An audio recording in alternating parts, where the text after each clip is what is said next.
Welcome back to another video. Today we are talking about the weirdest anime I've seen. I'm not gonna lie, and I've seen some weird ones. I'm talking about the Domestic Girlfriend. No, I'm not. Don't watch this anime. Don't watch it. Don't watch this video. Log off of it. Not lying to you. Oh, first like, comment, then log off this video, because Domestic Girlfriend was one of the weirdest shows that came out around maybe 2019, 2020. Came out in the early years, like the late 2010s, early 2020s. I'm not 100% sure of when it came out, but of course Domestic Girlfriend followed the story of Rui, her sister, and then the main character who dated both. Now, in this story, the main character's parents, right, get married. So essentially, they're step brother and step sister. Now, this is the problem. Natsuo. This is the problem. The sister complex. But the thing they did before, Natsuo and, Rui, was just based off of teenage experience. All right, cool. Just them being stupid. But then Hina, when the parents are married, dog. When the parent and their stepbrother and stepsister, how do I say this? You know how he's dating his step siblings, and what gets weirder, especially if you read the manga, because I don't think this anime will ever get a season 2, season 3. At least I hope not. And No Game No Life don't get a season 2, season 3. I really hope this doesn't get a season 2 or season 3. In the manga, I'm just gonna spoil it. For spoiler warning, for the end of it, he has a baby with Rui, but I think he has a baby with Hina or Rui, and then marries one or the other, in turn creating a weird family tree. Of course, the parents, I think, support this, as well as the parents have no idea of their love and their friendships. Of course, they're not blood siblings, but it's still weird because they're still family at the end of the day, right?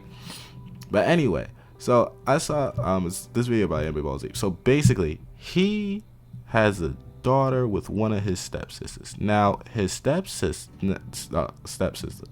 Now, he's dad and uncle, because basically he marries the other stepsister, also dad, and also this is a harem anime. How did you get introduced to these different ones? Momo, Miu, Akihito, Fumiya. You're introduced to so many more characters that it makes it a harem anime. It just adds on to the weirdness, off the fact of having a baby with your stepsister, but then marrying your other stepsister. Now your stepsister is your auntie is your auntie, right? But technically your mother. But then your mother is your mother, but your sisters. Then your dad is your dad, but he also your uncle, because he married your auntie. But your auntie, technically your mother. It's like dating the sister of your, and they're okay with this. Maybe I didn't really get it, of course, when I was because I just thought the concept was interesting. Of course, the concept is interesting, and the way he pulls it off in this show, it keeps you in. It sticks your eyes to the screen. Don't watch the show. It sticks your eyes to the screen, and of course wants you to know more about the messy relationships that Natsuo gets himself into, despite himself trying to break free from it. He can't help his feelings, especially being a high school student and then being a parent. It's very interesting what we see. Unfortunately, like other harem animes that came out around this time, quintessential quintuplets we never learned, this one stood out. Now, fortunately for this one, it never got a season 2. We never learned. Got a season 2. That finished. That'll get its own thing. And Quintessential Quintuplet finished with a movie. I've not seen the movie because I didn't like his decision at the end. But this one really stood out just because it was a reality show. An anime reality show. Oshi no Ko I'm talking about.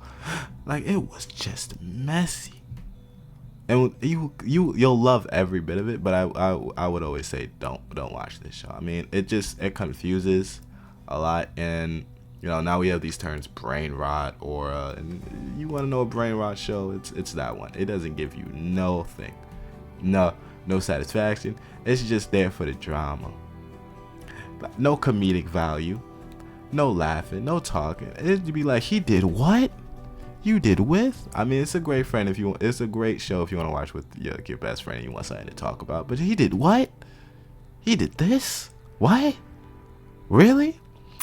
Anyway, but most of the points were just his messy relationships with Rui and Hina, and he'd sometimes go back and forth with them, which is crazy work.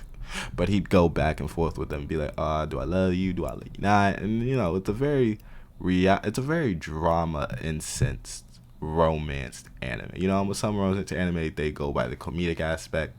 They have to add drama because that's what gets the viewership, but not to the level of extent of Domestic Girlfriend. So I say don't watch it, but it was definitely one of the weirdest anime I've seen. I just wanted to talk about it for a little bit. Like and subscribe, and I'll see you in the next one.